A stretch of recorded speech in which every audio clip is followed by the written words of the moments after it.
Hi everybody. In today's video, basically what we're going to be doing is taking a bit of a break from the save system.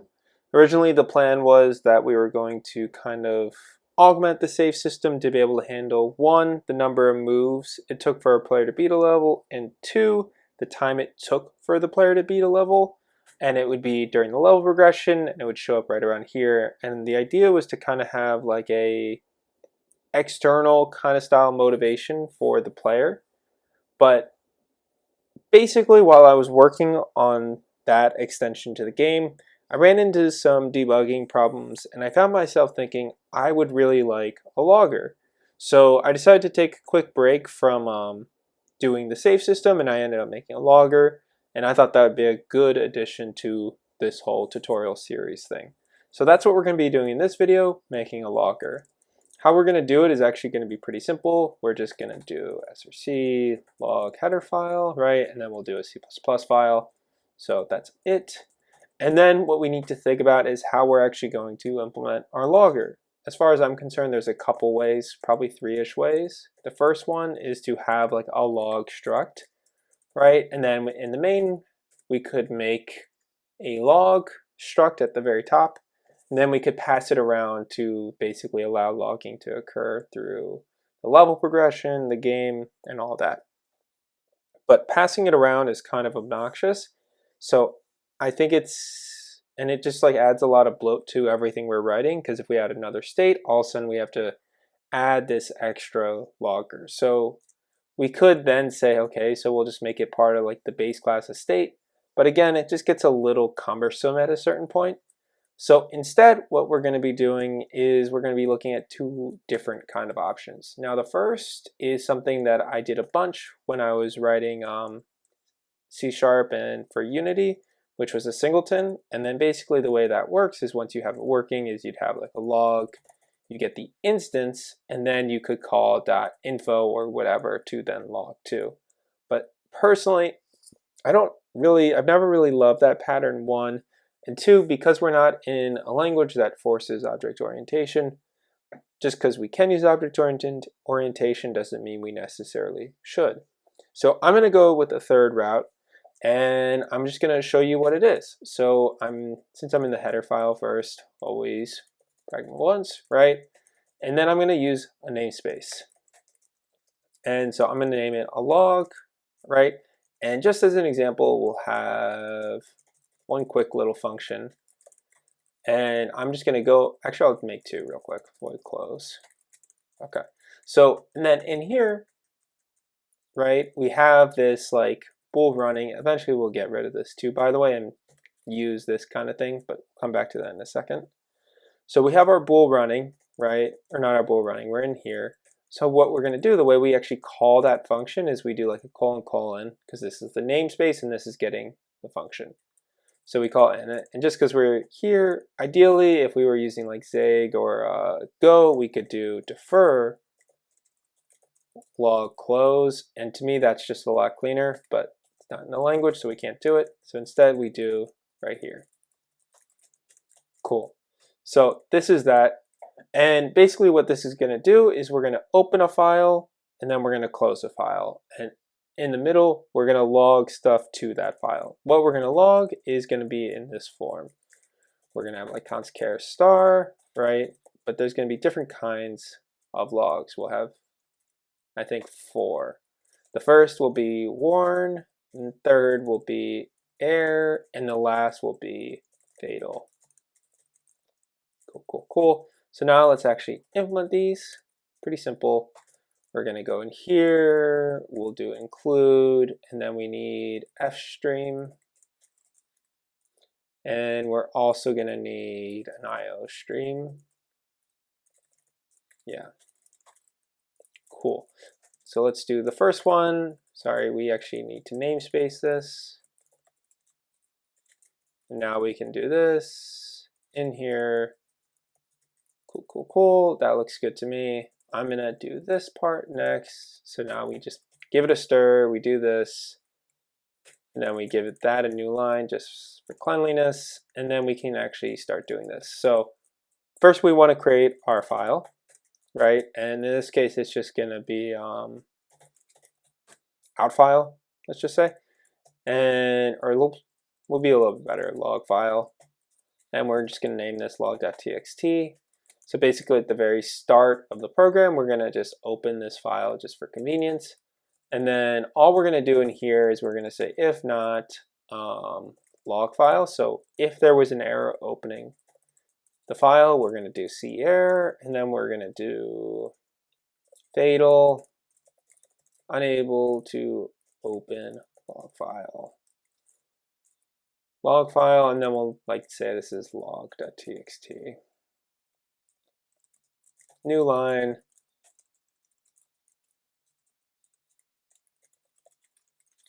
Now, a good question right here is this really the best? Like, should we actually be closing if we can't be logging?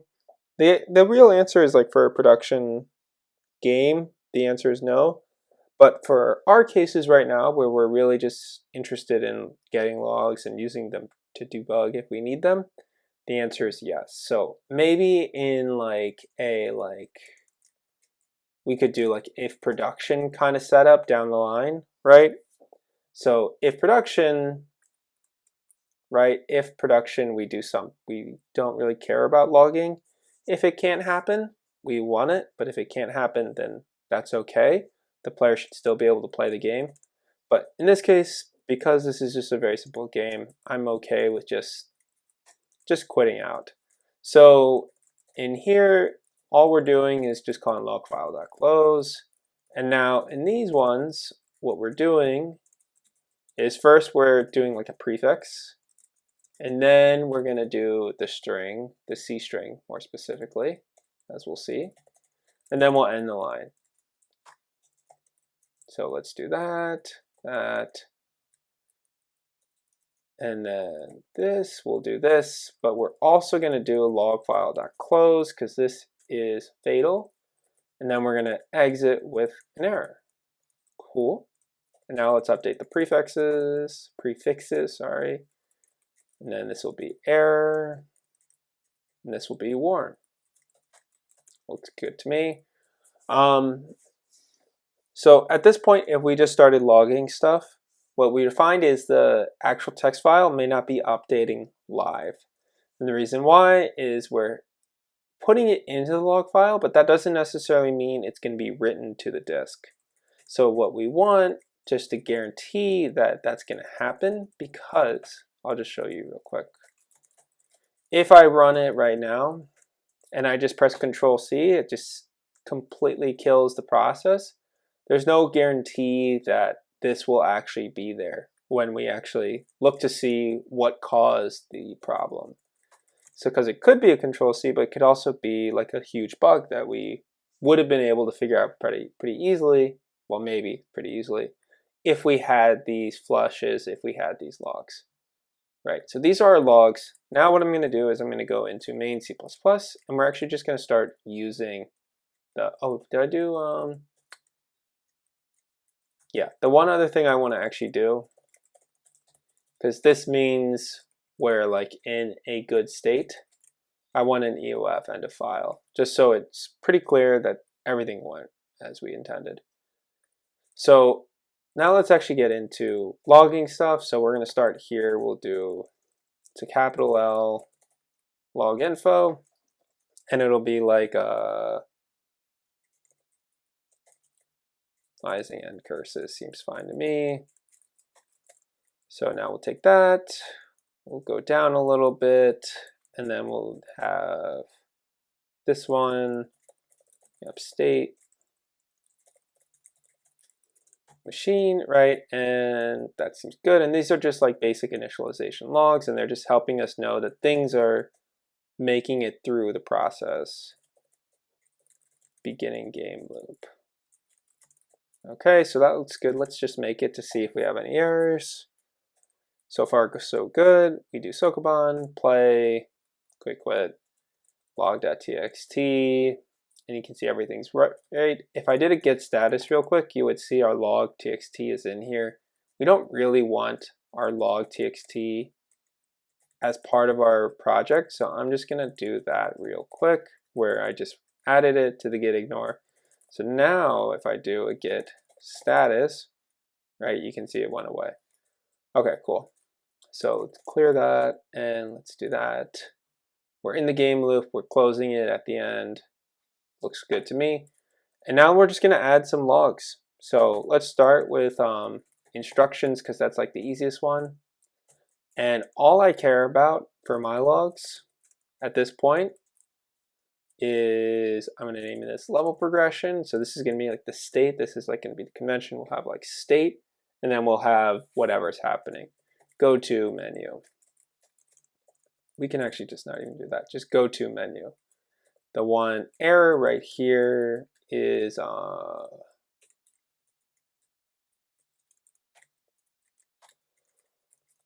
include log.hpp.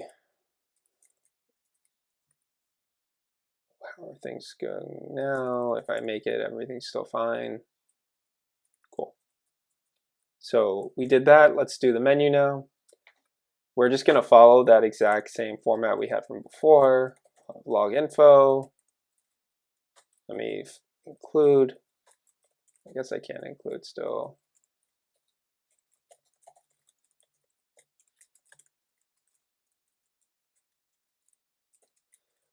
Cool. And then this is go to, so this is menu, right? Go to level progression. This one, they're going to the instruction menu.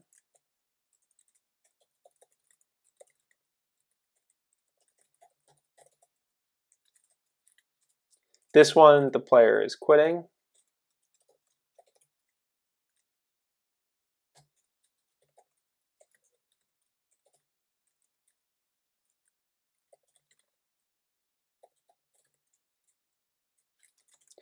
And I actually want to change this.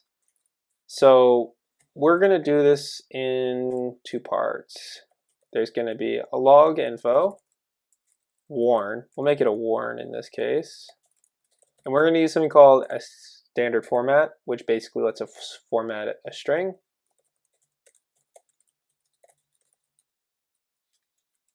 I want to go back. I just like a lowercase I there. I don't know why.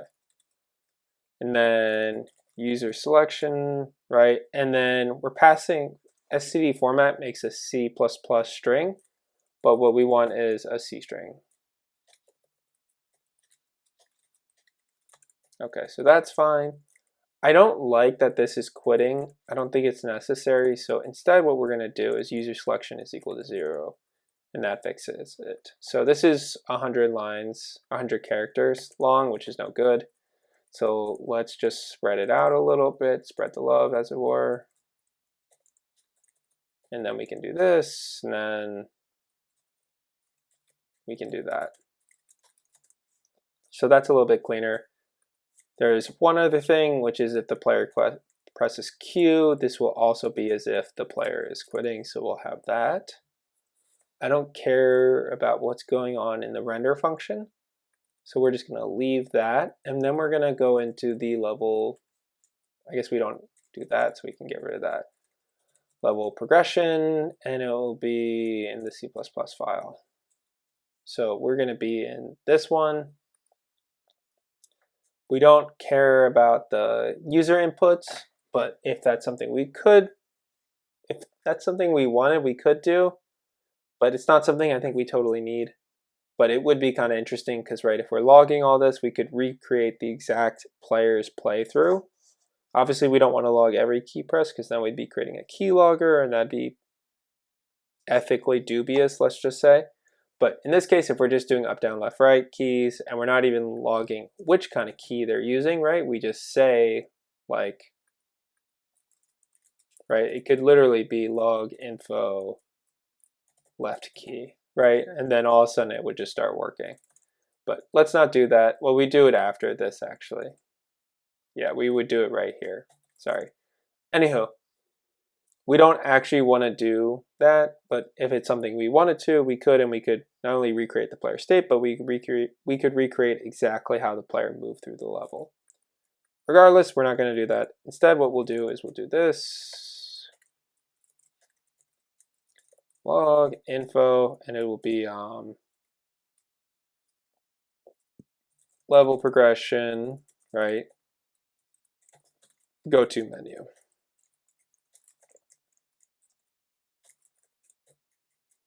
I don't know why that does not want to include it, but that is okay.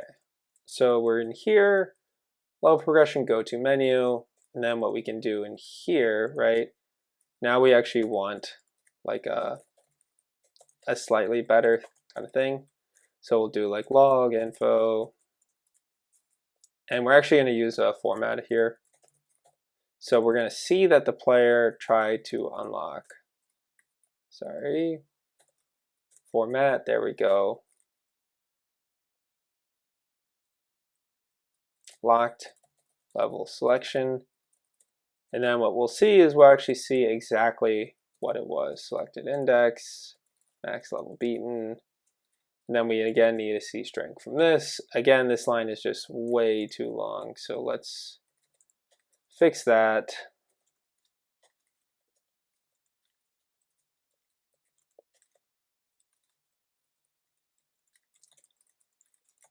So now we have a slightly more readable block of code. That looks fine. Now I basically want to say in terms of like, I want to say basically what is being read, what level is being loaded. So this is, sorry, we should have level progression like that.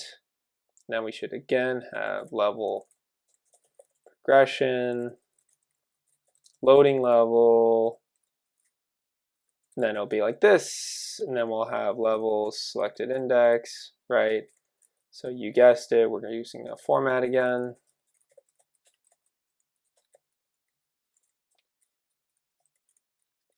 And as per usual, this is just too long of a line.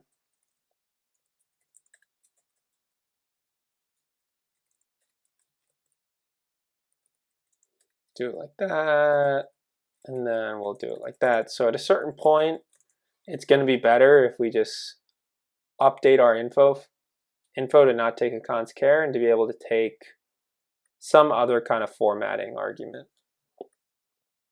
But for now, this is totally fine. Level progression, loading level. And then the last part, now we're going to a certain state. So we'll do log info level progression, go to game. Looks good to me. Now we're going to do the game state and then we'll be done. So in this case, again, we could do the keys. We're not going to. Instead, what we're going to do is we're going to do log info, and it'll be game restart, right? Let me do this.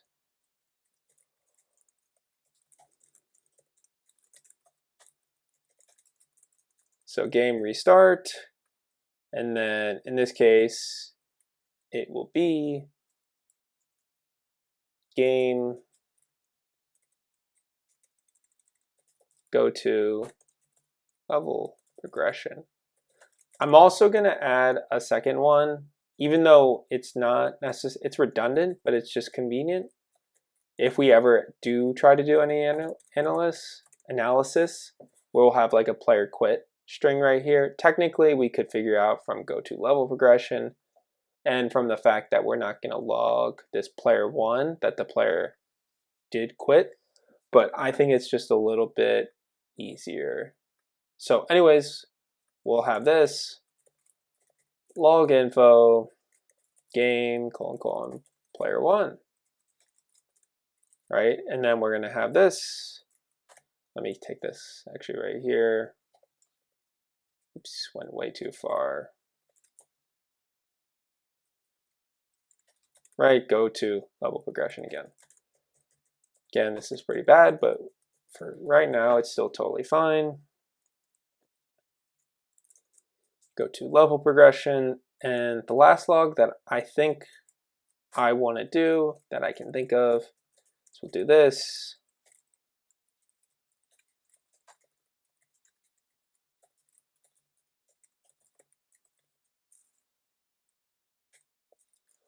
And then we'll have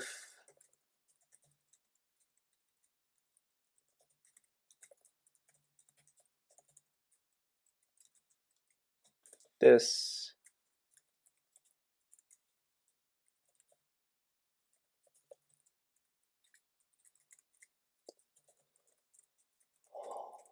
yeah, that's better.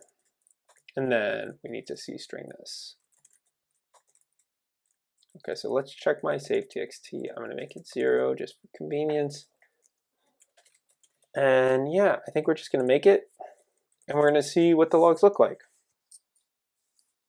So Sokoban, everything looks fine. We have our log file. You can see so far everything's fine. If I just kept this open and I kind of did like this, you can see it wouldn't update. But if I did this, then all of a sudden it's there. So I think that's just a Z thing. But anyway, so we're in the instructions. Now we went it back. Now I'm going to go to the level progression. I'm going to go back into it. I'm going to try to select a level that I can't play. Now I'm going to go into this first level, move a little bit. I'm going to restart. I'm going to quit, try again. I'm going to beat the level this time. And I'm going to quit. And that should be basically all the logs that we have. So let's see. We have our initialization, we went to the instructions, then we went to the level progression, we went back, then we went to the level progression. You can see I tried to play a level that I couldn't play, which was no good. Then you can see I actually loaded the level 0, 0. I went into the game, I restarted, I quit, I went back into the level progression. Then I loaded the level, I went to the game. I can see the player won, and I unlocked a new level, went into the level progression, and then I went into the menu, and then the player quit, and that's EOF. So that is, I think, one thing before we go. Player quitting, I don't love because that's more related to the game than the actual quitting. So it's like exiting the application, I think is a little bit better. But yeah, that is logging. It's a very simple logger. There's a lot more advanced ones out there, but for us, we'll start simple, and if we ever have to go more advanced, then we'll do that when we get there. But for this game, this logger should be totally fine, so we'll just keep using it, and we'll add to the log files as we continue to build. So yeah, I hope this video was interesting. I hope it was fun. In the next one, we're going to get back to the save system, and we're going to actually try to make it so it, 1, has the number of moves to beat a level, and 2, the time it took to beat a level. And that will obviously make this save file a lot more complex. But that's for the next one. Hope you had a good time listening to this one or seeing it. And yeah, hope you have a great day. Bye.